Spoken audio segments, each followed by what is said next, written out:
কিন্তু আজকে দেখা যায় আমাদের এই আগামী প্রজন্মকে কোরআন সুন্নাহর শিক্ষাকে সাম্প্রদায়িক শিক্ষা বলে মুসলমানের শিক্ষা সিলেবাস থেকে মাইনাস করার ষড়যন্ত্র করা হচ্ছে। আল্লাহর কোরআনকে আমরা পত্র পত্রিকায় অনলাইনে দেখতে পাই, বিভিন্ন জায়গায় কোরআনকে ছিঁড়ে টুকরো টুকরো করে জনসম্মুখে আগুন দিয়ে পুড়িয়ে গোটা দুনিয়ার মুসলমানদের হৃদয়ে আগুন ধরিয়ে তারা কোরআনকে অবমাননা করে। আমি আল্লাহর নামে হলফ করে বলতে চাই, তোমরা শুনে রাখো, যে বা যারা আল্লাহর কোরআনকে এই পৃথিবীর মুখ থেকে নিচ্ছিন্ন করে দিতে চাও, যে বা যারা কোরআন সুন্নাহর শিক্ষাকে সাম্প্রদায়িক শিক্ষা বলে মুসলমানের শিক্ষা সিলেবাস থেকে মাইনাস করার ষড়যন্ত্র করছো, যে বা যারা আল্লাহর কোরআনকে ছিঁড়ে টুকরো টুকরো করে আগুন দিয়ে পুড়িয়ে দুনিয়ার মুসলমানদের হৃদয়ে আগুন ধরিয়ে দিয়েছো, তোমরা শুনে রাখো, আমি আল্লাহর নামে হলফ করে বলছি, পাহাড় পানি হয়ে যেতে পারে, রাত দিন হয়ে যেতে পারে, কিন্তু যে কোরআন সুন্নাহ হিফাজতের দায়িত্ব স্বয়ং আরশের মালিক আল্লাহ সুবহানাহু ওয়া তাআলা নিয়েছেন, সেই কোরআন সুন্নাহকে দুনিয়ার কোন শক্তি মিটিয়ে দিতে পারবে না, মিটিয়ে দিতে পারবে না। কথা বলেন ঠিক কিনা? আলহামদুলিল্লাহ আলহামদুলিল্লাহ নাহমাদুহু ওয়া নাস্তাঈনুহু ওয়া নাস্তাগফিরুহু ওয়া নু'মিনু বিহি ওয়া নাতাওয়াক্কালু আলাইহি ওয়া নাউযু বিল্লাহি তাআলা মিন শুরুরি আনফুসিনা ওয়া মিন সাইয়্যাতি আ'মালিনা মান ইয়াহদিহিল্লাহু ফালা মুদিল্লা লাহু ওয়া মান ইউদ্লিলহু ফালা হাদিয়া লাহু ونشهد أن لا إله إلا الله وحده لا شريك له ونشهد أن سيدنا وسندنا وحبيبنا ومولانا محمدا عبده ورسوله أما بعد فأعوذ بالله من الشيطان الرجيم بسم الله الرحمن الرحيم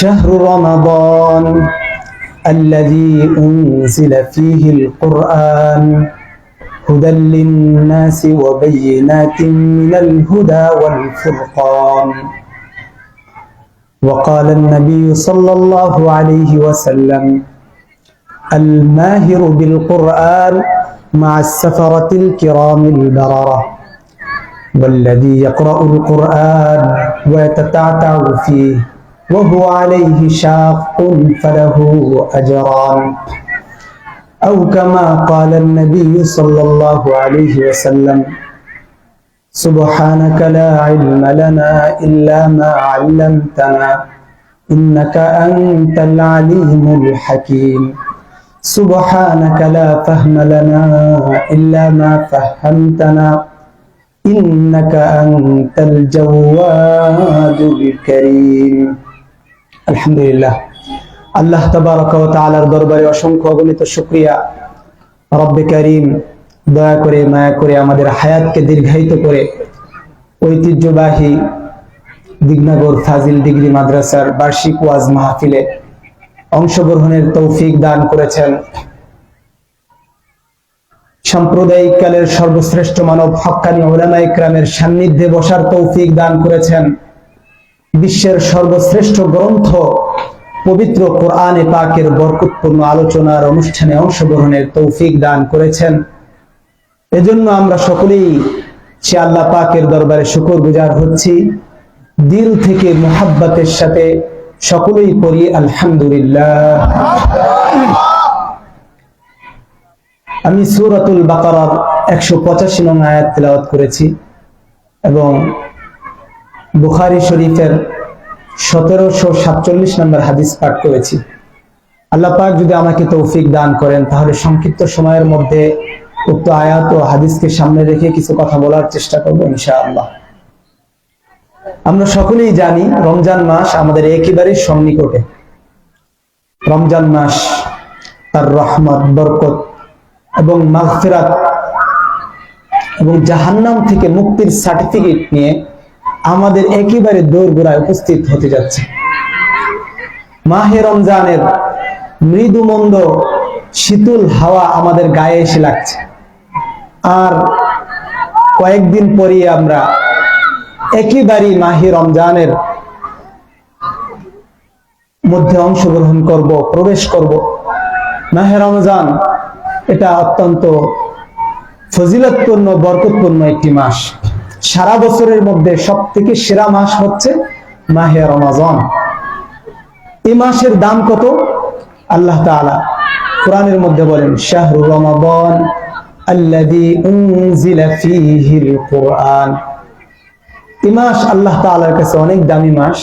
এই মাসে আল্লাহ তাআলা কোরআনে কারীম অবতীর্ণ করেছেন। রমজান মাসের ফজিলত সম্পর্কে বুখারী শরীফের মধ্যে আসছে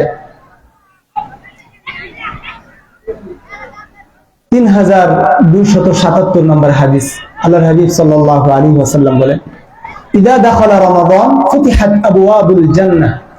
যখন রমজানের চাঁদ উদিত হয় তখন আল্লাহ তাআলা জান্নাতের সমস্ত দরজাগুলোকে খুলে দেন। ওয়া গুল্লিকাত আবওয়াবুন নার, এবং জাহান্নামের দরজাগুলো আল্লাহ তাআলা বন্ধ করে দেন। ওয়া সুলসিলাতিশ শায়াতিন, এবং শয়তানদেরকে শিকল দিয়ে বেরি পরিয়ে আটকে রাখেন। তিরমিজি শরীফের লম্বা হাদিস, 882 নম্বর হাদিস। এই হাদিসের শেষ অংশ হচ্ছে, ওয়ালিল্লাহি উতাকাউ মিনান নার ওয়া যালিকা কুল্লা লাইলা। আল্লাহ তাআলা রমজান মাসের প্রতি রাত্রে তার অগণিত বান্দাদেরকে জাহান্নাম থেকে মুক্তি দিতে থাকেন। সেই রমজান মাস আমাদের একেবারেই সন্নিকটে। এই রমজান মাস এত দামি মাস, কুরআন হাদিসে এর অনেক ফজিলত এবং মর্যাদার কথা এসেছে। আমি আজকে রমজান মাসের মর্যাদা নিয়ে কথা বলতে চাচ্ছি না, বরং রমজান মাস যে কারণে মর্যাদাবান হলো সে বিষয়ে কথা বলবো ইনশাআল্লাহ। রমজান মাস এত দামি এবং মর্যাদাপূর্ণ কেন? আল্লাহ তাআলা সূরাতুল বাকারার 185 নং আয়াতে বলেন, শাহরু রমাদান আল্লাযী উনজিলা ফীহিল কুরআন হুদাল লিন-নাসি ওয়া বায়িনাতিন মিনাল হুদা ওয়াল ফুরকান।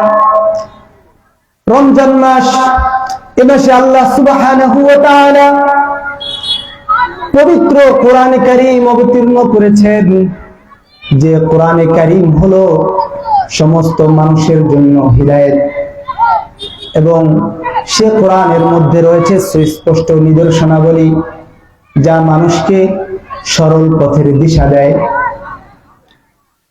এবং সত্য মিথ্যার মধ্যে পার্থক্য সৃষ্টি করে দেয়। রমজান মাস এত দামি মাস। এ মাসে আল্লাহ তাআলা কোরআন অবতীর্ণ করেছেন। কোরআন অবতীর্ণ হওয়ার কারণে রমজান মাসের দাম আল্লাহ সুবহানাহু ওয়া তাআলার কাছে এত বেশি বেড়ে গেছে।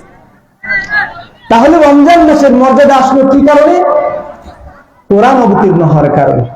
কোরআন এটা কার বাণী? আল্লাহ তাআলার বাণী। কোরআন হলো কালামুল্লাহ। ব্যক্তি যত বড় হন তার কালামের মূল্য তত বেশি হয়। কোরআন হলো কালামুল্লাহ। আল্লাহ তাআলা আল্লাহু আকবার মিন কুল্লি শাই, আল্লাহ সব কিছুর থেকে বড়। এজন্য আল্লাহ তাআলার বাণী, আল্লাহ তাআলার কালাম, এটা সব কিছুর থেকে বেশি দামি। এটা যে আল্লাহ তাআলার বাণী, কাফের মুশরিকরা এটা বিশ্বাস করত না। এজন্য আমাদের নবী মুহাম্মদুর রাসূলুল্লাহ সাল্লাল্লাহু আলাইহি ওয়াসাল্লাম যখন কোরআনের কথা বলতেন, তখন মক্কার কাফের মুশরিকরা আমাদের রাসূলকে মিথ্যা অপবাদ দিত, একের পর এক তুহমত লাগাতো। আল্লাহর হাবিব সাল্লাল্লাহু আলাইহি ওয়াসাল্লাম যখন কোরআনের বাণীর দাওয়াত দিতে লাগলেন, তাওহীদের দাওয়াত দিতে লাগলেন, মক্কার কাফের মুশরিকরা তখন বলতে লাগলো, মুহাম্মদ ভ্রষ্ট হয়ে গেছে, মুহাম্মদ বিচ্যুত হয়ে গেছে। আল্লাহ তাআলা আমাদের নবী মুহাম্মদুর রাসূলুল্লাহ সাল্লাল্লাহু আলাইহি ওয়াসাল্লামের পক্ষ থেকে কাফের মুশরিকদের সমস্ত আপত্তির জবাবগুলো কোরআনের মধ্যে তুলে ধরেছেন। কাফের মুশরিকরা যখন বলল মুহাম্মদ বিচ্যুত হয়ে গেছে, ভ্রষ্ট হয়ে গেছে, আল্লাহ তাআলা তাদের জবাব দিয়ে সূরাতুন নাজমের 2 নং আয়াতে বলেন, ওয়ান নাজমি ইযা হাওয়া মা দাল্লা সাহিবুকুম ওয়া মা গাওয়া। তোমাদের সাথে মুহাম্মদ তিনি বিচ্যুত হননি, তিনি ভ্রষ্ট হননি। কাফের মুশরিকরা এবার বলতে লাগলো, মুহাম্মদ যা বলে সবকিছু বানিয়ে বানিয়ে বলে, মুহাম্মদ হলো বানোয়াট। যখন কাফের মুশরিকরা মুহাম্মদুর রাসূলুল্লাহ সাল্লাল্লাহু আলাইহি ওয়াসাল্লামকে বানোয়াট বলে গালি দিল, আল্লাহ তাআলা সূরাতুন নাজমের 3 নং আয়াত অবতীর্ণ করে বললেন, ওয়ামা ইয়ানতিকু আনিল হাওয়া, মুহাম্মদ মন গড়া বানিয়ে বানিয়ে কোনো কিছু বলে না। কাফের মুশরিকরা এবার বলতে লাগলো, মুহাম্মদ যদি বানিয়ে বানিয়ে না বলে তাহলে তিনি এগুলো পান কোত্থেকে? তিনি তো কোনো কলেজ ইউনিভার্সিটিতে পড়েন নাই, তিনি তো কোনো মাদ্রাসায় যান নাই, তাহলে তাকে কে শিক্ষা দিল? আল্লাহ তাআলা কাফের মুশরিকদের এই আপত্তির জবাব দিয়ে বলেন, ইন হুয়া ইল্লা ওয়াহয়ুন ইউহা আল্লামাহু শাদীদুল কুওয়া। সূরাতুন নাজমের 4 এবং 5 নং আয়াতে আল্লাহ তাআলা কাফের মুশরিকদের আপত্তির জবাব দিয়ে বলেন, মুহাম্মদ যা বলে এসব হচ্ছে আমি আল্লাহর পক্ষ থেকে ওহীর বাণী, যা হযরত জিবরিল আলাইহিস সালাতু ওয়াস সালাম তিনি আরশে আজিম থেকে আমার কাছ থেকে নিয়ে যান মুহাম্মদুর রাসূলুল্লাহ সাল্লাল্লাহু আলাইহি ওয়াসাল্লামের কাছে পৌঁছে দেন। মক্কার কাফের মুশরিকরা এবার বলতে লাগলো, মুহাম্মদ কি বলে, তার কাছে নাকি আসমান থেকে ওহী আসে, মুহাম্মদ পাগল হয়ে গেছে। কাফের মুশরিকরা যখন আমাদের নবী মুহাম্মদুর রাসূলুল্লাহ সাল্লাল্লাহু আলাইহি ওয়াসাল্লামকে পাগল বলল, আল্লাহ তাআলা তাদের আপত্তির জবাব দিয়ে সূরাতুত তাকবীরের 22 নং আয়াত অবতীর্ণ করে বলেন, ওয়ামা সাহিবুকুম বিমাজনুন, তোমাদের সাথী মুহাম্মদ সে পাগল না। কাফের মুশরিকরা এবার বলতে লাগলো, মুহাম্মদ যদি পাগল না হয় তাহলে মনে হয় কবি হবে, কারণ কোরআন তো অনেক সুন্দর, কোরআনের এক আয়াতের শেষের সাথে আরেক আয়াতের শেষ মিলে যায়, কোরআনের এক আয়াতের ছন্দের সাথে আরেক আয়াতের ছন্দের মিল আছে, তাহলে মুহাম্মদ মনে হয় কবি হবে। কাফের মুশরিকরা এবার মুহাম্মদুর রাসূলুল্লাহ সাল্লাল্লাহু আলাইহি ওয়াসাল্লামকে কবি বলে আখ্যা দিল। আল্লাহ তাআলা কাফের মুশরিকদের এই আপত্তির জবাব সূরাতুল হাক্কর 41 নং আয়াতে বলে দিলেন, ওয়ামা হুয়া বিকাউলি শাইর قليلا ما تؤمنون, তোমরা যা শুনছো এটা কোনো কবির কাব্যগ্রন্থ নয়, এটা কোনো কবির বানানো কোনো কবিতা নয়। কাফের মুশরিকরা এবার বলল, আরে আমরা মনে মনে যা বলি সবই দেখি মুহাম্মদ বলে দেয়, আমরা মনে মনে যেটা কল্পনা করি মুহাম্মদ দেখি সেটা জেনে যায়, তাহলে মনে হয় মুহাম্মদ গণক হবে। এবার তারা মুহাম্মদুর রাসূলুল্লাহ সাল্লাল্লাহু আলাইহি ওয়াসাল্লামকে গণক বলে আখ্যা দিল। আল্লাহ তাআলা কাফের মুশরিকদের এই আপত্তির জবাব সূরাতুল হাক্কর 42 নং আয়াতে তুলে ধরে বললেন, ওয়ালা বিকাউলি কাহিন قليلا ما تذكرون,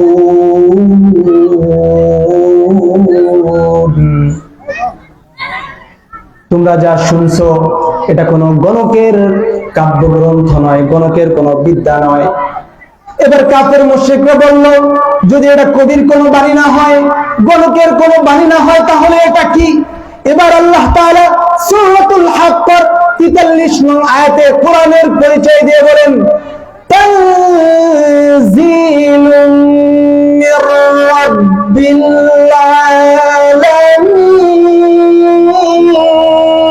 আলামিন, তোমরা যেটা শুনছো এটা কোনো কবির কাব্যগ্রন্থ নয়, গণকের কোনো বিদ্যা নয়, বরং এটা হলো রব্বুল আলামিনের পক্ষ থেকে প্রেরিত নাজিলকৃত কোরআন। এখনো কাফের মুশরিকদের পছন্দ হয় না, কাফের মুশরিকরা এবারও বিশ্বাস করতে পারছে না। এবার আল্লাহ তাআলা আমাদের নবী মুহাম্মদুর রাসূলুল্লাহ সাল্লাল্লাহু আলাইহি ওয়াসাল্লামকে বললেন, ওহে নবী, তারা যদি বিশ্বাস না করে তাহলে আপনি তাদেরকে চ্যালেঞ্জ করেন। আল্লাহ তাআলা কোরআনের মধ্যে প্রথম চ্যালেঞ্জ করলেন সূরাতুল বাকারা 23 নং আয়াতে আল্লাহ তাআলা বললেন, হে নবী আপনি চ্যালেঞ্জ করেন, ওয়া ইন কুনতুম ফি রাইবিন মিম্মা নাযালনা আলা আবদিনা ফাতু বিসূরাতিন মিন মিথলি আই মিথলিল কুরআন। কাফের মুশরিকদেরকে আপনি বলে দেন, তোমরা যদি এ ব্যাপারে সন্দেহ পোষণ করো, এটা কি আল্লাহ তাআলার পক্ষ থেকে প্রেরিত কোরআন না আমার বানানো কোন কোরআন, তাহলে তোমরা এই কোরআনের মতো পারলে একটা কোরআন বানায় নিয়ে আসো। মক্কার কাফের মুশরিকরা পারে না, কোরআনের মতো একটা কোরআন বানাতে পারে না। আল্লাহ তাআলা বললেন, হে রাসূল এটা একটু সহজ করে দেন, জানি তারা পারবে না। সূরাতুল হুদের 13 নং আয়াতে আল্লাহ তাআলা কোরআনের মধ্যে দ্বিতীয় চ্যালেঞ্জ করলেন, আম ইয়াকুলুনা ইফতারা কুল ফাতু বিআশরি সুওয়ারিন মিথলিহি মুফতারায়াতিন ওয়াদউ মান ইসতাতাতুম মিন দুনিল্লাহি ইন কুনতুম সাদিকিন। হে নবী, তারা যদি মনে করে আপনি এটা বানিয়ে বলছেন, তাহলে আমি আপনার কাছে বলি, আপনি চ্যালেঞ্জ ছুড়ে দেন, তারা যেন এই কোরআনের মতো ছোট 10টা সূরা বানিয়ে নিয়ে আসে। বছরের পর বছর হয়ে যায়, কোরআনের মতো কোনো কিছু আনতে পারে না। এরপরে আল্লাহ তাআলা সর্বশেষ চূড়ান্ত চ্যালেঞ্জ ছুড়ে দিলেন। আল্লাহ তাআলা সূরাতুল ইউনূসের 38 নং আয়াতে বললেন, আম ইয়াকুলুনা ইফতারা কুল ফাতু বিসূরাতিন মিন মিথলিহি। হে নবী, আপনি বলেন, তারা যদি আমার এই কোরআনের প্রতি বিশ্বাস না রাখে, এটা যদি বানোয়াট কোরআন মনে করে, তাহলে যেন এই কোরআনের মতো সবথেকে ছোট যেই সূরা, এই সূরার মতো একটা সূরা তারা বানিয়ে নিয়ে আসে। বছরের পর বছর হয়ে যায়, মাসের পর মাস হয়ে যায়, কোরআনের মতো ছোট একটা সূরা, ইন্না আতাইনাকাল কাউসার ফাসাল্লি লিরাব্বিকা ওয়ানহার ইন্না শানিআকা হুয়াল আবতার। কোরআনের এই সংক্ষিপ্ত যে সূরা, এই সূরার মতো একটা সূরাও তারা আনতে পারে না। সর্বশেষ তারা সম্মিলিতভাবে এই কথা বলতে বাধ্য হয়, লাইসা হাদা কালামুল বাশার, এটা কোনো মানুষের কাব্য গ্রন্থ নয়, এটা হলো মহান রব্বুল আলামিনের পক্ষ থেকে প্রেরিত কোরআন। তো বলতেছিলাম, এই কোরআনের কারণে রমজানের দাম বেড়ে গেছে। রমজান মাসে একটা রাত্রি আছে, যেই রাত্রি হচ্ছে লাইলাতুল কদর। লাইলাতুল কদরের মূল্য কি? কোরআনের মধ্যে সূরাতুল কদরের 3 নং আয়াতে আল্লাহ তাআলা বলেন, লাইলাতুল কদরি খায়রুম মিন আলফি শাহর। লাইলাতুল কদর এটা 1000 মাস অপেক্ষা উত্তম। কোরআনের কারণে লাইলাতুল কদরের দাম বেড়ে গেছে। কোরআনের সংস্পর্শে যার সাথে আসে তার দাম বেড়ে যায়। কোরআনের সংস্পর্শে রাসূলের সাথে আসে, রাসূল সর্বশ্রেষ্ঠ রাসূল হয়ে গেছেন। কোরআনের সংস্পর্শ এই উম্মতে মুহাম্মাদের সাথে আসছে, এই উম্মতে মুহাম্মাদি সর্বশ্রেষ্ঠ উম্মত হয়ে গেছে। এমনকি কোরআনের সংস্পর্শ আমরা দেখতে পাই মক্কা মদিনার সাথে এসেছে, এজন্য মক্কা মদিনার দাম এই পৃথিবীর মধ্যে সবথেকে বেড়ে গেছে। শুধু তাই নয়, আমরা যে খাট পালং গত 23 সালে আমরা দেখতে পেয়েছি, চট্টগ্রাম বাণিজ্য মেলায় একটা খাট উঠেছিল। এই খাটের দাম নির্ধারণ করা হয়েছিল 1 কোটি টাকা। 1 কোটি কোন 1000 কোটি টাকার খাটও যদি কারো পায়ের সাথে লাগে, কেউ কোনোদিন ওই খাটে চুমু খায় না। কিন্তু কোরআন এত দামি, মাত্র 50 টাকা দিয়ে যদি কেউ একটা কোরআনের রিহাল বানায়, আগে যদি পায়ের সাথে না, কিন্তু কোরআন এত দামি, কোরআনের সংস্পর্শে আসার কারণে সিরাত ফাটা নেকড়া টেনা দিয়েও যদি কোরআনের একটা গিলাফ বানানো হয়, কোরআনের সংস্পর্শে আসার সাথে সাথে ওই গিলাফের দাম এত বেড়ে যায়, মানুষের পা লাগার সাথে সাথে বনি আদম মুসলমান ওই কোরআনের গিলাফকে চুমু খেতে বাধ্য হয়। তাহলে আমরা বুঝতে পারলাম কোরআন এত দামি, কোরআনের সংস্পর্শে যে আসে তার দাম বেড়ে যায়। কোরআন হলো পরশ পাথর, এই কোরআনের সংস্পর্শে এসে বনের কাঠ, গাছের সব থেকে বনের যে নিম্নমানের কাঠ আছে, এই কাঠ যদি মানুষের চুমু খাওয়ার পাত্র হতে পারে, কোরআনের সংস্পর্শে এসে সব থেকে নিম্নমানের কাপড় সেটা যদি মানুষের চুমু খাওয়ার পাত্র হতে পারে, তাহলে আশরাফুল মাখলুকাত মানুষ যদি কোরআনের সংস্পর্শে এসে যায়, তার সিনার মধ্যে যদি পবিত্র কোরআনের 30 পারাকে ধারণ করে, তাহলে এই কোরআন আল্লাহ সুবহানাহু ওয়া তাআলার কাছে কত বেশি দামি হয়ে যায়। সর্বশেষ একটা কথা বলি, বড় দুঃখের সাথে বলতে হয়, আমাদেরকে এই কোরআন অনুযায়ী জীবন করতে হবে, কোরআনের অনুশাসন মেনে আমাদেরকে চলতে হবে, আমাদের ছেলে সন্তানদেরকে কোরআনের শিক্ষায় শিক্ষিত করতে হবে। কিন্তু আজকে দেখা যায় আমাদের এই আগামী প্রজন্মকে কোরআন সুন্নাহর শিক্ষাকে সাম্প্রদায়িক শিক্ষা বলে মুসলমানের শিক্ষা সিলেবাস থেকে মাইনাস করার ষড়যন্ত্র করা হচ্ছে। আল্লাহর কোরআনকে আমরা পত্র পত্রিকায় অনলাইনে দেখতে পাই, বিভিন্ন জায়গায় কোরআনকে ছিঁড়ে টুকরো টুকরো করে জনসম্মুখে আগুন দিয়ে পুড়িয়ে গোটা দুনিয়ার মুসলমানদের হৃদয়ে আগুন ধরিয়ে তারা কোরআনকে অবমাননা করে।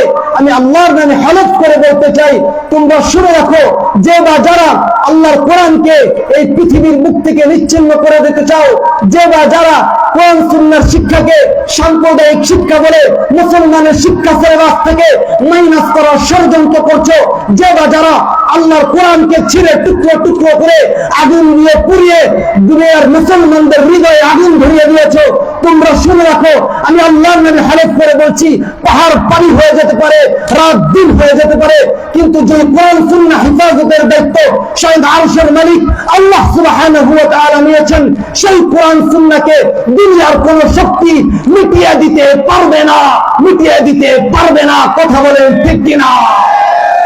আল্লাহ পাক রব্বুল আলামিন যে কথাগুলো বললাম এরপর আমাদের সবাইকে আমল করার তৌফিক দান করুন।